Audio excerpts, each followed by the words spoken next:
klien kami memberikan statementnya ya, gitu. Mungkin itu dulu aja buat Pak Randy, silakan. Isu perselingkuhan Randy Kejarnet dengan Syahnas Sadiqah tambah panjang. Kini pengacara Farhad Abbas berencana melaporkan keduanya ke pihak kepolisian.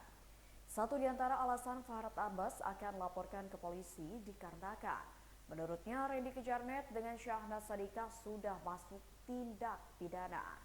Adapun pasal yang akan disangkakan terhadap Randy Kejarnet dengan Syahnas Sadiqah yakni Undang-Undang Pornografi Perfilman, Undang-Undang KUHP maupun Undang-Undang ITE. Diketahui dugaan perselingkuhan antara Randy Kejarnet dengan Syahnas Sadiqah langsung menjadi perbincangan hangat di publik. Hal tersebut setelah istri sah Randy Kejarnet, Lady Nayoan, membongkar kelakuan suaminya dengan Syahnas Sadiqah. Bahkan dugaan perselingkuhan antara Randy dengan Syahnas disebut sudah berjalan sejak 2021 lalu. Pengacara Farhad Abbas turut mengomentari soal perselingkuhan antara Randy Kejarnet dengan Syahnas. Farhad menyebut Randy dan Syahnas merupakan selebritis yang tidak bisa menjaga rumah tangganya dengan baik. Terkait kasus perselingkuhan tersebutlah Farhad Abbas mengatakan agar pelaku perselingkuhan dapat sanksi sosial. Tak hanya itu, Farhad pun akan melaporkan ke polisi.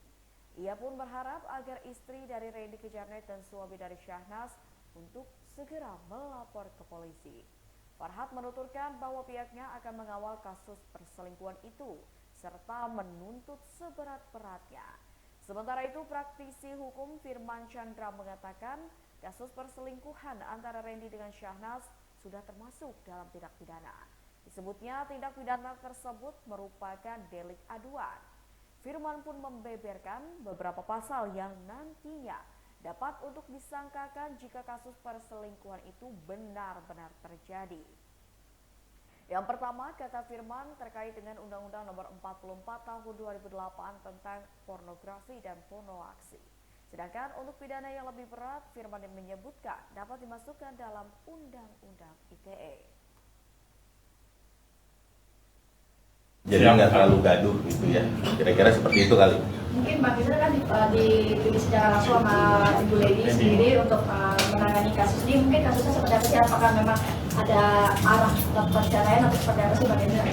Ya pastinya kita kan dihubungi sama Bu Lady, singkat cerita konsultasi bersama tim saya. Di sini ada Ricky, sini ada Joki. Kita ketemu di Hotel Mulia waktu itu. Kebetulan kita ada acara di Hotel Mulia bersama tim kantor. Bu Lady datang, cerita. Sehabis itu tanda tangan surat kuasa. Sehabis itu ya konsultasi lah tentang bagaimana cara mengajukan perceraian ataupun dampak-dampak perceraian apa. Intinya sih gitu sih. Berarti tidak menutup kemungkinan ini bakalan menjadi ajuan permohonan gugatan ya Pak? Iya, surat kuasa untuk mengajukan sudah ditandatangani oleh Ibu Lady di tanggal 23 Juni. Cuman kemarin kan ada libur lebaran dan segala macamnya, hari raya. Jadi posisinya kita pelan-pelan tapi pasti. Kapan Bang? Rencananya kapan Bang? Mungkin kita nggak kerasa gusu lah untuk mau kapannya segala macam. Pastinya kita akan kabari.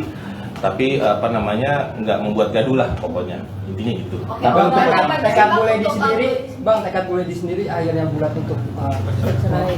Belum, ini kan masih proses. Yang penting kita tanda tangan surat kuasa dulu, pelan-pelan dipikirkan matang-matang dari Bu Lady-nya juga apa akibatnya, apa dampaknya terhadap anak.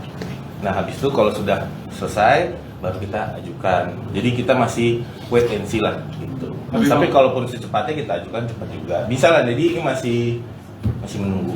Bang, dari pihaknya Bang Randy sendiri kan ingin memperbaiki Bang, ingin memperbaiki rumah tangga. Kalau dari pihaknya Bu Lady sendiri mungkin ada kemungkinan untuk rujuk lagi Bang sebenarnya? Kalau untuk rujuk atau enggak mungkin yang ngejalanin kan Bu Lady nih gitu ya. Kalau kita kan diminta untuk mengawal apa sih langkah-langkah hukum ke depannya dari sisi perdata atau sisi pidana atau bagaimana, itu kita kawal. Tapi kalau untuk yang menjalani kan Bu Lady ya.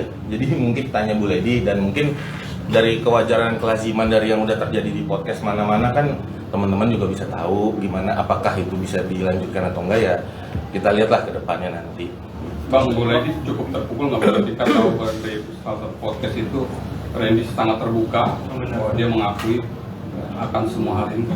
Jadi kan kejadiannya itu udah lama kan ya, yang apa yang ini intinya saya mengulang di spill yang udah disampaikan Ibu Lady juga.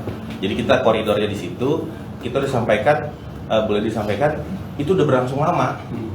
Jadi kalau bahasanya terpukul atau enggak, menurut saya sih ini pendapat pribadi, ya menurut saya pastilah gitu ya. Tapi ini udah lama kok dan berulang-ulang kan. Jadi ya berjalan gitu aja sih sebenarnya. Sampai detik hari ini ketika podcast itu ada pengakuan yang dimaksud mungkin teman saya itu Bu Lady itu dia tahu dengan adanya pengakuan gimana dan kondisi saat ini gitu Bang. Oh, kondisi saat ini kan kondisinya udah dari berangsur-angsur makin kuat gitu ya. Mungkin dari awalnya kan Bu Lady ini kalau di podcastnya yang lain-lain kan udah 3 kali. Nah ini mungkin udah semakin kuat lah, namanya Bu Lady udah kayak pejuang ya, bentukannya nggak semua wanita kuat ngejalanin itu semua. Tapi dari Bu Lady sendiri pasti kan dengan kejadian ini nggak mungkin diam aja dan nggak mungkin bisa dibilang sakit hati, kecewa ya. Tapi kalau untuk betul-betul memastikan itu ada ya untuk perceraian itu Bang? Pastinya semua wanita kalau ditanya siapa yang kuat sih kan gitu ya. Kalau ditanya pasti timbul pikiran mau cerai lah, mau rujuk, banyak pasti pikiran. Nah, cuma ini karena udah berulang dan lama, jadi ada tekad lah hubungi pengacara kan gitu bentukannya. Jadi kita kasih konsultasi dulu gitu, nggak langsung serta-merta kita cepet-cepet langsung ayo gugat langsung hari ini, enggak gitu, karena ini kan ada anak, jadi harus diperhitungkan matang. Berarti ini bahasa berulang sudah beberapa kali ya Bang? Ya kalau bisa dilihat di podcast lain kan udah disampaikan kan ya, udah berulang ya. Di podcastnya Denny Sumargo dan lain-lain kan juga ada ya. Dan situ juga bisa jelas dilihat kok, ini kan terbuka. Bang Indra, mungkin kondisi Bu Lady sendiri sudah meninggalkan rumah bersama dengan Randy itu sejak kapan sih? Mungkin ada obrolan juga kemarin ketika bertemu di Kota Media. Nah, mungkin yang waktu ketemu itu karena kondisinya cukup sembab katanya, dan juga memang perilakunya kan kadang fokus ada enggak gitu kan. Ya wajar lah namanya wanita, dan kita juga nggak mau maksa nanya gitu kan, gimana sih kalau orang lagi banyak masalah, terlihat banget lah letih dan banyak masalah. Jadi kita saya nggak mau ke arah itu. Jadi kita bikin obrolannya yang tenang, santai gitu. Kira-kira kayak gitu sih. Ada rasa trauma dan udah sampai ke psikolog atau penanganan medis lainnya belum sudah mungkin Lady? Kalau mungkin ke pendeta pasti udah gitu ya. Namanya kan pasti sharing karena agamanya Bu Lady Kristen ya, mungkin ya udah ke pendeta udah. Gitu kalau itu kita belum terlalu jauh lah kalau kita nanya ke situ sih. Bang, tapi sebelumnya sempat itu nggak Bang? Ibu Lady ini sempat konsultasi di luar tim Abang gitu, maksudnya ketika ini kan proses pembiaran ya, karena udah berlangsung lama gitu seperti itu. Ada sempat di titik sebelum sampai titik ini ada proses dia untuk pemberontakan ya, apakah mengusaha atau pihak-pihak yang terkait? Pastinya udah di-spill, itu semua ada di-spill di di media kan Pak ya, di situ. Nah cuman maksud saya saya melihat jarang wanita yang bisa sekuat ini. Jadi kalaupun dia sudah mencapai titik kuat ini ya kita hanya bisa support gitu. Kira-kira seperti itu sih jawabannya. Bang, ini kan pihak Randy sudah mengakui dan sudah minta maaf.